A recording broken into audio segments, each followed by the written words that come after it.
If you're a dessert lover, you have to try making caramel apples at home. It's easier than you think.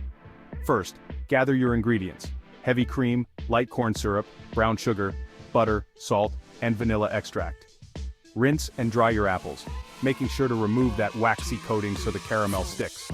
Cold apples work best. Pull out the apple stems and insert sticks. Now for the caramel.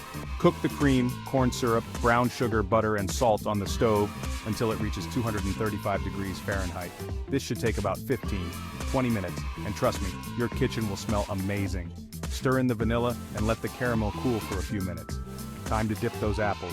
Let the excess caramel drip off and place them on a silicone baking mat to set for about 45 minutes. For a party, keep the caramel warm in a slow cooker on low. Remember to stir every 10 minutes. Use any apple you like. Granny Smith, Fuji, Honeycrisp, you name it. Small to medium, firm and round is best. Enjoy your delicious homemade caramel apples. Like, subscribe, and share with your friends for more tasty treats.